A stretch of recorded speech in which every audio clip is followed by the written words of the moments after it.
Well, hello, beautiful ones. This is Stacey Murphy, the head Vixen of the Vixen Academy, and I want to welcome you to today's podcast where I'm going to be talking about the oh so sexy issue of healing, finally healing and kicking to the curb our abandonment issues. And for those of you who are new to me, you can find out more about my work and what I do if you go to thevixenacademy.com.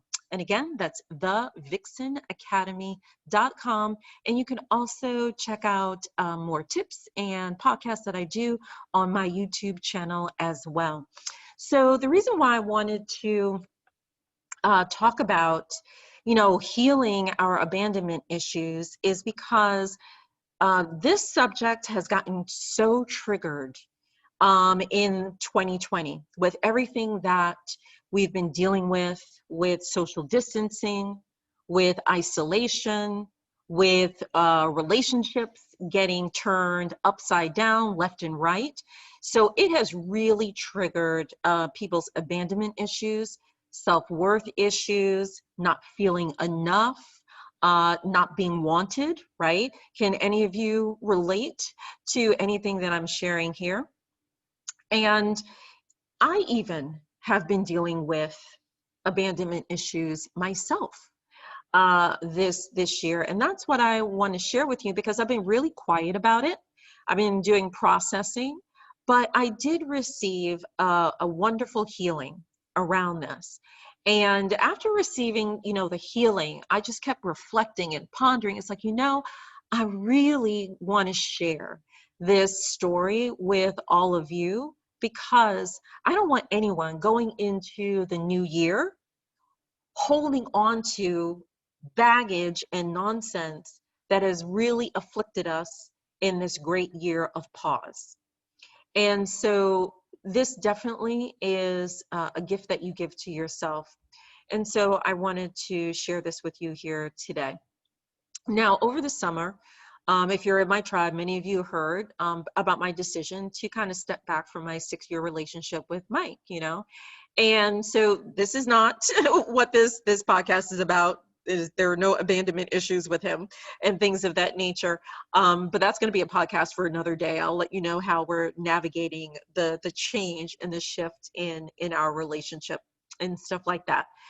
But what my abandonment issues got triggered, and what I didn't share over the summer was the challenges that I was having with my dad.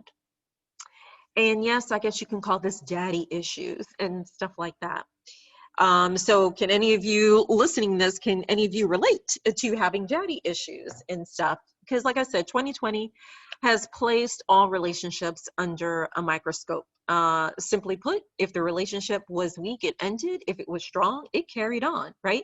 And all types of revelations and skeletons have been coming out of the closet, and I am no exception to that.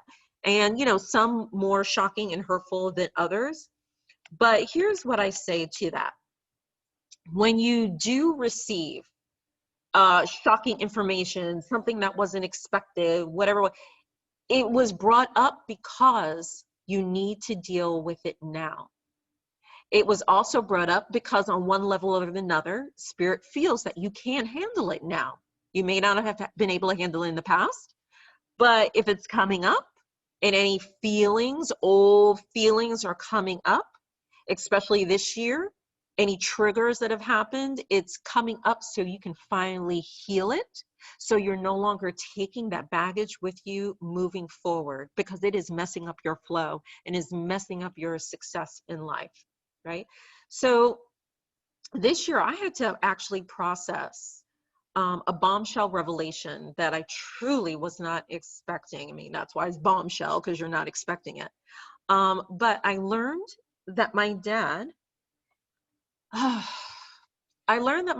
had kicked my mom in her stomach when she was pregnant with me. And, because yes, he has a very volatile personality, or it can be volatile. And he had kicked my mom in her stomach when she was pregnant with me, and she almost lost me. I almost wasn't even born. I almost wasn't here. But my mom is a strong woman. She hung in there, and in my words, she kicked his ass out, right? And, you know, I wish that was the only thing that I heard that was a revelation, but that was the heaviest of all the things that I heard, right? Like I said, all sorts of skeletons came out in the light of day. And all this came, you know, when family had called me to do some intervention, quote unquote, between my dad and my stepmom. And I really adore my stepmom. She is a wonderful woman. And if anything, I actually did it more for her than for him. And, you know, my dad has 6 children, yet I'm the only one family will call because I'm the only person that he won't talk back to and he won't argue with. And that's a story for another day. Okay. But what happens is, during, like I said, during this intervention, there was more shock and awe of how, put it this way, my dad had all these children, but he didn't care for any of the children. Okay. So, I had a 2.5 hour drive back to Orlando, which I pretty much did in complete silence because I was partially numb by what I heard. And for having to admit to myself that my dad is a narcissist. On one level or another, I felt that. On one level or another, I knew that. Just like you may have toxic people that are in your life right now. They may be friends, they may be family, they may be coworkers. Maybe you're the toxic person. That also is a possibility, right? But what happens is we all have a toxic person or people that we've dealt with. And, we know the drain that is. And many times toxic people, we see them, but we just, no, we try to make excuses. Here it's all the gloves come off. Stop making excuses for people's toxic behavior, especially if you are the person that's being adversely affected by someone else's toxic behavior. Because when you allow that to happen, what you're saying is they are more important than you.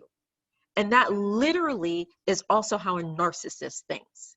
The world revolves around them. They are more important than you. Okay? So as I was having to admit this to myself, I was feeling rage. I was feeling sadness and hurt all rolled up into one, right?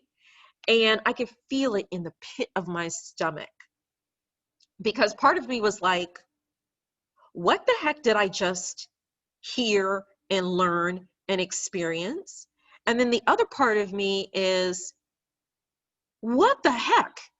I've been dealing with this for 50 plus, dealing with this abandonment stuff for 50 plus years because feeling that my dad didn't want me and all this other stuff. And when I say he didn't want me, it had nothing to do with about kicking my mom in the stomach because I didn't know that at the time. This is from the behavior that I was privy to. And then to hear this, it was like, oh my word. And so it just brought up all childhood wounds, especially the abandonment. Not only did my dad suck as a father figure, he almost forced my mom to miscarry me. I mean, holy crap, right? Talk about, having to process feelings of not being wanted, right? And so I had to dig deep to comfort my self-worth. I had to dig deep because if anyone is dealing with abandonment issues, they are also going to have to heal their self-worth, especially if the abandonment issues are still there. The way also abandonment issues show up in relationships is you will leave the person before they leave you. That's how a person that has been dealing with abandonment issues, that's one of the patterns that they have in their relationships, all right? Another pattern people that have abandonment issues have is lack of trust.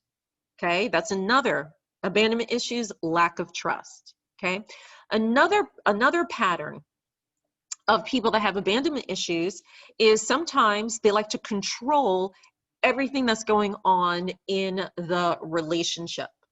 They need to get confirmation all the time. They need to get validation all the time in their relationships. If they don't get validation in their relationships, then they think the worst, right? So all of these are patterns of people that are dealing with abandonment issues that have not been healed, all right? So I want you to think for yourself, do you exhibit any of that? And so I knew immediately I had to work with my self-worth, and I had to comfort my self-worth. So when I got home, I called my mom, you know, who was dealing with all the COVID crazy in New York City. And I know she was dealing with that, but I really needed to talk with her. I really needed to process this with her. And so, and this is what I said to my mom after, you know, reflecting for 2.5 hours as I was driving. I said to my mom, for the first time in my 50+ years of living, it was actually a good thing my dad wasn't more involved in my life, because he's as toxic as they come. And that was the first time I ever uttered those words, that it felt good that my dad was not in my life any more than he was. Now, this happened around March. And right now, of this recording, it's December. And I haven't seen nor spoken to my dad since. However, I do keep up with my stepmom, and she keeps me in the loop of what's going on. And here's the other thing.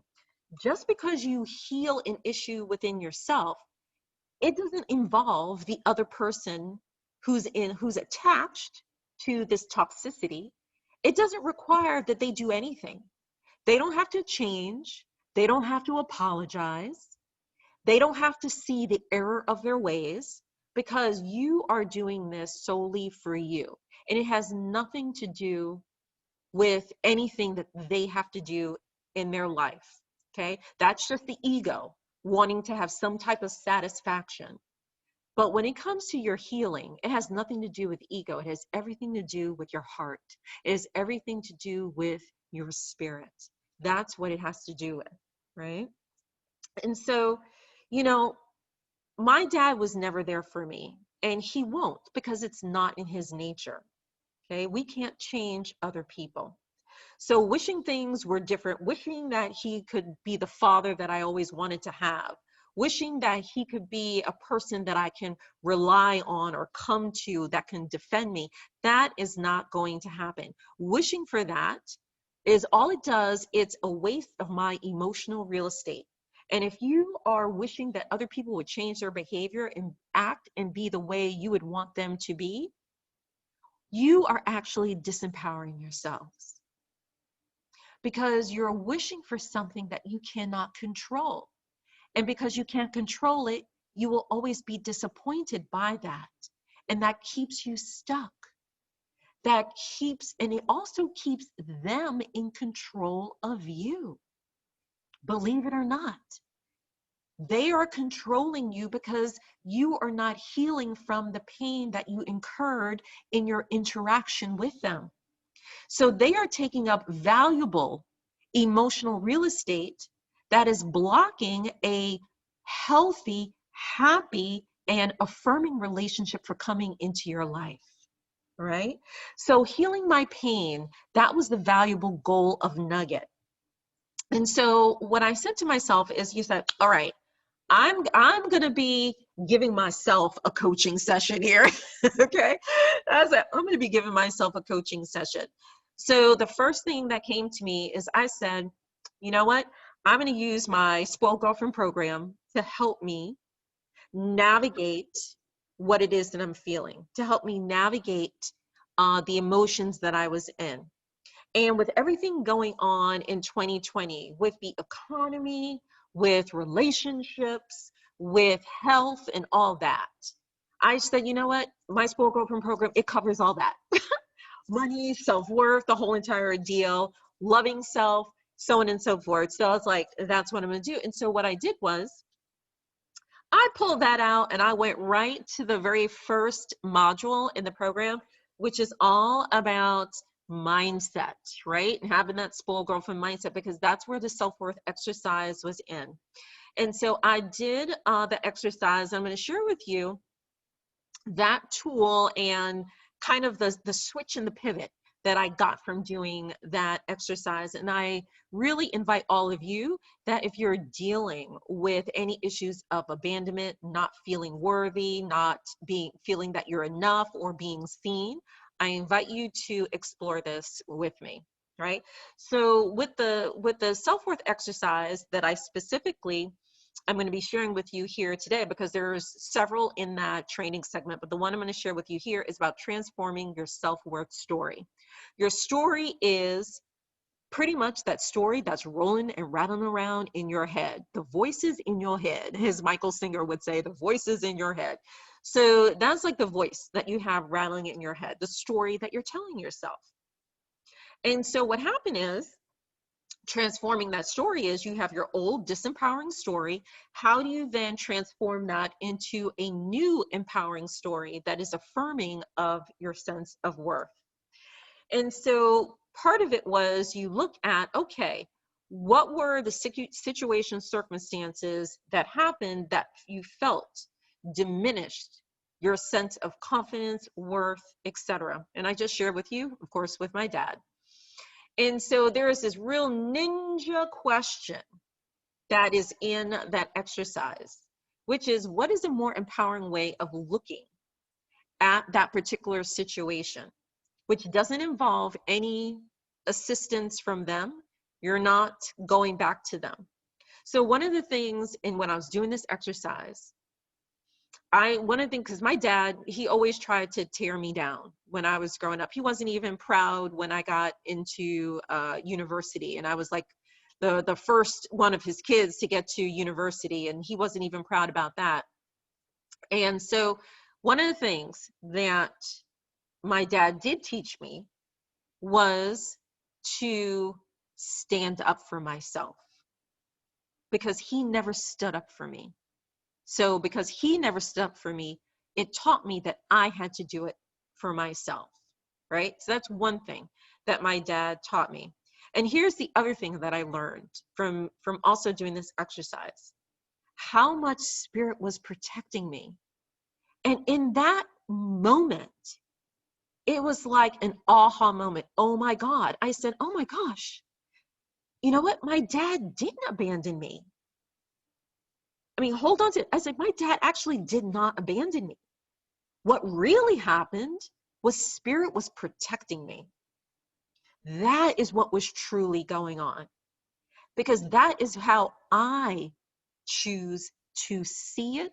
That is how I choose to believe it. Because guess what? Holding on to the pain of the abandonment, what good has that been doing me? What good does that do anybody?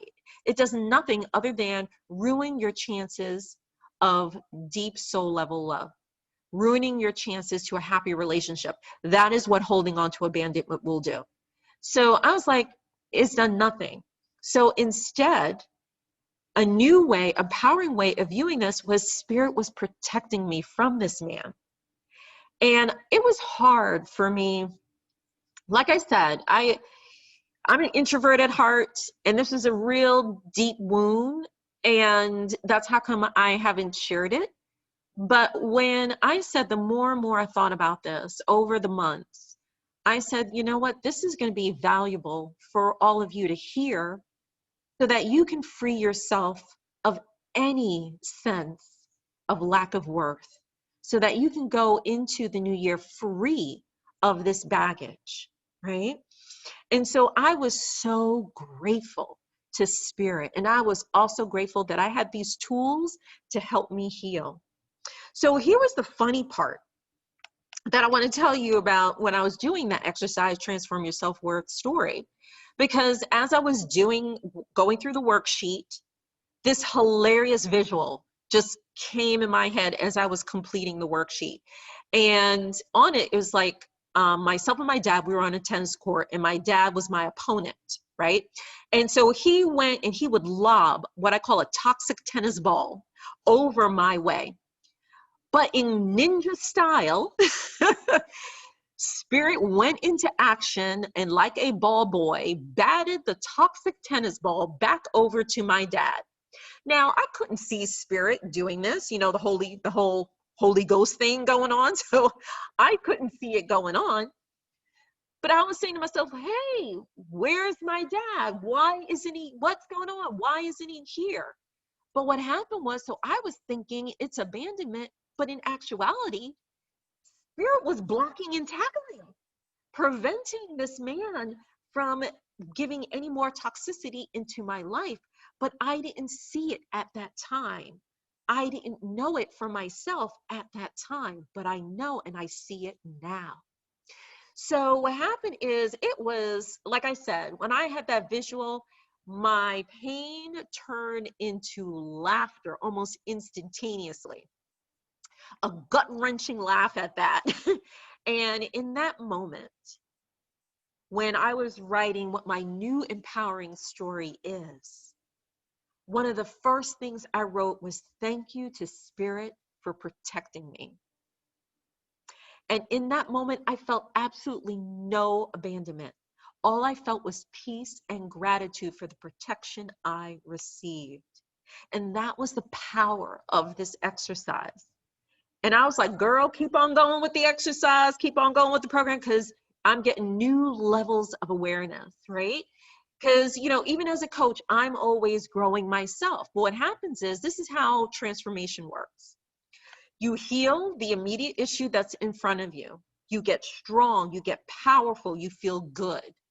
And then what happens is, then you have enough strength to then deal with the next healing that is coming your way to take you to the next level. So this is all part of that.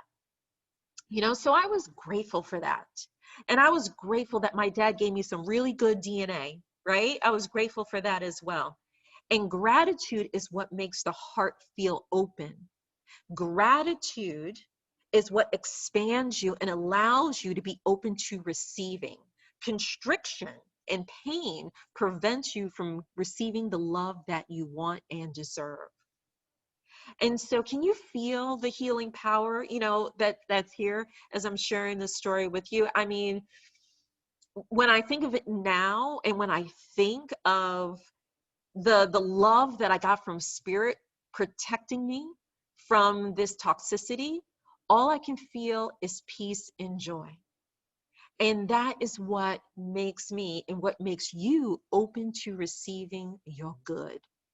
So if you choose to go on this healing journey, which I invite you to do, and like I said, what I share with you today came out of my segment 1, the spoiled girlfriend mindset, in my spoiled girlfriend program, because that is what helps to shift the tape recorder of old wounds or even fresh grievances that's playing in your head, right? And so it really helps to shift this so you can play big, right? And what a gift that is to you. So if you want any more details about my spoiled girlfriend program, there's actually a link down below that you can check out some more details.